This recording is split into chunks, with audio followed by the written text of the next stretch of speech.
इस वीडियो में मैं आपको घर में मीठी सेवइयाँ बनाने का तरीका बताऊंगी जो कि बहुत मज़ेदार बनेगी। तो इस रेसिपी के लिए मेरी वीडियो को एंड तक देखें। बिस्मिल्लाहिर्रहमानिर्रहीम, अस्सलाम वालेकुम। मैं हूँ सादिया और आप देख रहे हैं मेरा YouTube channel Sadia Tabassum kitchen.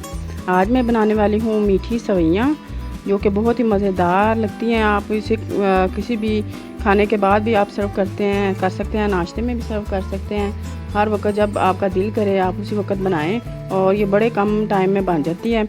इसमें जाए ये मैंने लिए हैं सेवइयाँ, 2 पैकेट लिए हैं मैंने। 1 प्याली लिया मैंने चीनी की और ये 4 अदद लिए मैंने छोटी इलायचियाँ। ये मैंने लिया देसी घी, आप ऑयल भी ले सकते हैं और जो घी बनास्पति घी होता है वो भी ले सकती हैं। और ये है दूध का 1 गिलास। और ये जो चीज़ें हैं ये बादाम, ये गरिया जो मैंने काट लिया, ये जो खजूरें हैं इनके मैंने 4-4 टुकड़े कर लिए हैं। और ये है चांदी के वर्क जो मैंने लिए हैं। ये जो 4 चीज़ें हैं ये ऑप्शनल हैं, अगर ये आपके पास ना भी हों तो फिर भी ये सेवइयाँ बड़ी अच्छी बनेंगी। इन 4 चीज़ों से आपकी सेवइयाँ बड़ी अच्छी बनेंगी। ये चीज़ें ऑप्शनल हैं, अगर आप डालना चाहें तो डालें, अगर आप ना डालना चाहें तो नहीं भी डालें। चलें आए बनाते हैं मीठी सेवइयाँ। ये देखें जी, ये देसी घी है मैं इसमें डाल रही हूँ। ये देखें ये कढ़ाई में मैंने देसी घी डाल लिया है। ये मैंने डाल दिया अब इसमें इलायचियाँ, इससे कड़कड़ाते हैं, थोड़ी सी इसकी खुशबू आती है। फिर देखिए जी ये इलायची कड़क गई है, अब मैं इसमें डाल रही हूँ सेवइयाँ। इसे भून लेते हैं।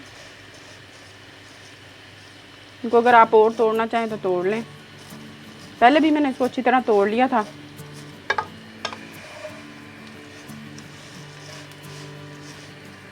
देखिए जी ये हल्की हल्की ब्राउन हो गई हैं। इसकी जो आंच है मैंने बिल्कुल हल्की सी की हुई है, नहीं तो आप डालते साथ ना ये जब घी गर्म होता है तो इसका कलर फ़ौरन आ जाता है। आप आंच हल्की करके तो इसका ये कलर हल्का सा ब्राउन लेके आएंगी। तो ये देखें ये अब दूध है, ये जो मैं इसमें सारा डाल दूँगी 1 गिलास।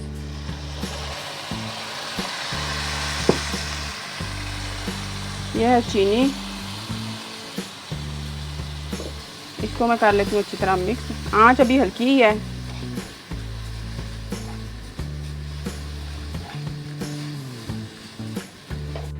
ये सारी चीज़ों को अब अच्छी तरह मिक्स कर लेंगे। ये चीनी है इसको और दूध को अच्छी तरह, ताकि ये चीनी अच्छी तरह मेल्ट हो जाए।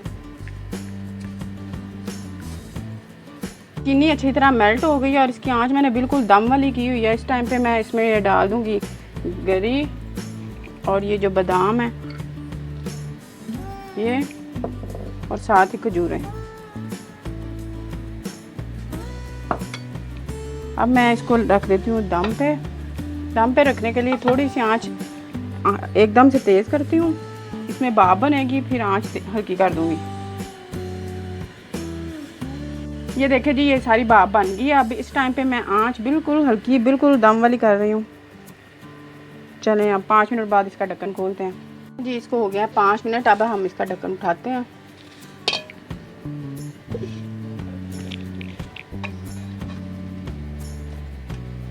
ये देखिए कितनी अच्छी तैयार हो गई हैं और इसमें नमी भी ज़्यादा नहीं है। इस टाइम पे ये फुल तैयार है। चम्मच के साथ हमने अच्छी तरह इसको हिला लेना है, ताकि इस टाइम पर हिलाएंगे तो ये जुड़ेंगे ही नहीं, फिर अलग-अलग ही रहेंगे। ये देखें ये कितनी मज़ेदार और कितनी अच्छी बनी है। इसको मैंने चांदी के वर्क से गार्निश किया है। आप भी ज़रूर ट्राई कीजिएगा, और ये बड़ी मज़ेदार बनती है, सर्दियों में भी बड़ी अच्छी लगती हैं। और अगर आपको मेरी रेसिपीज़ अच्छी लग रही हैं तो लाइक करें और शेयर करें और मेरे चैनल को सब्सक्राइब करें। अल्लाह हाफिज़।